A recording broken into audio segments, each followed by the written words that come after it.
is at throwing the football. So, but for me, at 6'5", 237 pounds, I just like the way, I like the maturation. I love the growth in which I've seen for him. And it tells me that he's taking this serious. He's getting better year after year after year.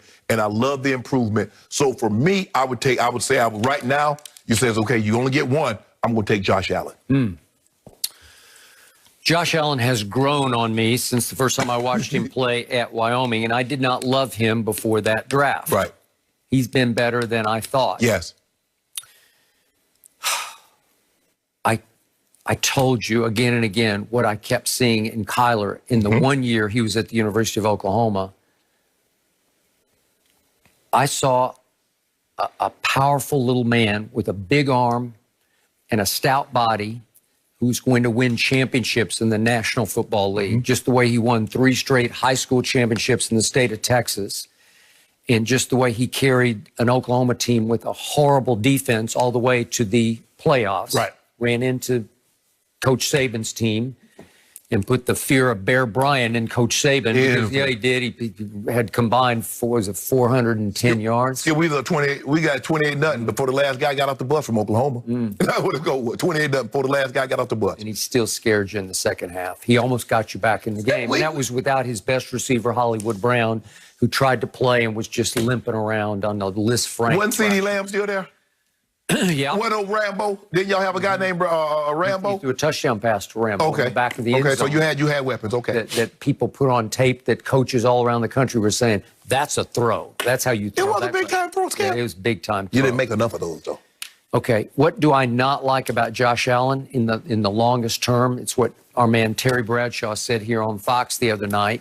He's just not accurate enough, not consistently accurate enough. And once you're that, as Troy Aikman always says here on Fox, that's the #1 defining trait in a quarterback. Absolutely. You're either accurate or you're not.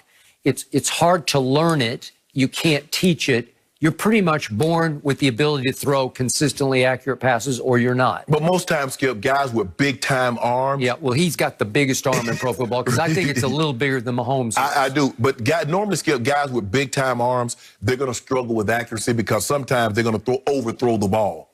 If you look at the guys that have the high completion percentage, none of them have the strongest of arms. You look at Montana, you look at Drew Brees, Kenny Anderson, Tom Brady. Yeah, so you're going to have to accept that. Okay. And especially he's outside in the elements. He is. Now back to Kyler Murray. There's something about this young man. When I watch him play, he plays with supreme confidence. It's not swagger. It's just athletic arrogance that he has. He has this dignity about him. If you just watch him walk on the field for warm-ups, you just know that he believes he's going to win this game. You walk out there like he's 6'8". That is correct. Well said. Bingo.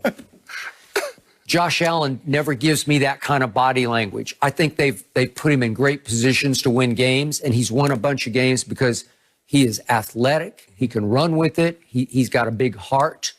But I don't know if in the very end, do I trust him to win championships? Could he get you to? Yeah, he could get you to a Super Bowl. Well, but the thing is, the problem is that he got another guy that's not much older than he is in the AFC. Brady kept a lot of guys from winning championships probably could have. Yep. My homeboy is going to keep a lot of guys from winning championships or possibly getting to a Super Bowl that probably should have, like LeBron in the East. Okay. He kept a lot of people from getting to championships.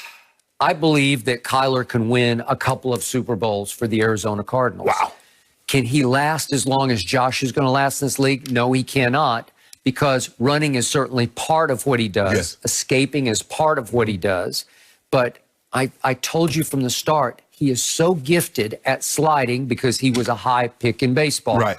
That he has that knack, that art of avoiding dangerous collisions. Yes, he ain't taking no big shots. No, I have not seen him in the whole year I watched him at Oklahoma or now into his second year in pro football. I've yet to see him take a shot where I said, what are you doing? Right. I haven't either. Because Robert Griffin III, right away, I'm saying, Robert, what are you doing? But Skip, but you know when you're a mobile quarterback, you're a running quarterback, there's the injury risk is always there. It's higher for you than, say, a drop back passer. And even though, and he has mobile too. He runs. I think they're like 1 and 2 in rush yards, right? So it's not like he's you think somebody that tall, Skip. Normally we see guys 6'5", They're not running like he can run. Okay, I got it. But Kyler does not run to run. No. He runs to throw. The turnover that ended up losing the game to Tua and company came early in that game at Arizona last Sunday. And what was he doing? He had escaped, right, and he could have just tucked and run, right? And I bet he would have gotten 10 or 15 yards. Instead, he slowed up a little bit. He's carrying a loaf of bread over here because he's looking to wing it, right? Because he might see a 40-yard completion to somebody who got loose on the backside. Yeah, he got some little strong hands because, Skip, if you watch him, he'll have the ball in his left hand, he'll be running, then he'll switch it to his right, and then he'll just pull up and throw it. Yep. His father was a very good starting quarterback at Texas A&M, and he raised his son the right way. So did Mama, and he has high intangibles, and I trust him. I believe in him. I think he can lead your franchise. I think he'll be a credible and trustable face of the franchise. Yeah. So I just like the package. I like everything that he is, except he's not 6'5", what is he, 240? Yeah. Yeah. And Kyler's what, 5'9", 205, 210, 210 maybe. Put together. Yeah. Oh, yeah. Can take the licks. Yeah.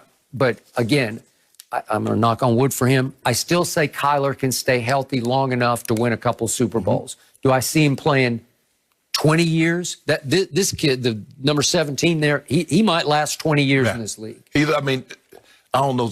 Well, I mean, Tom Brady lasted 20 years in that cold up in there. So, you know, Foxborough, the cold. I mean, but Skip, now guys are better. They come in more prepared. They start going to these 7-on-7, these passing camps, Skip, when they're 10, 11 years old. So they're further ahead now at throwing the football than guys were, even the great guys were that came into the league 20, 30 years ago. And because guys, they got full-time nutritionists. They got 24-hour care. Yep. So they talk in boxing, he's pound for pound or UFC. Right. Pound for pound, you're the best. So you can take a little man and say, he's pound for pound, the best in the business. Right.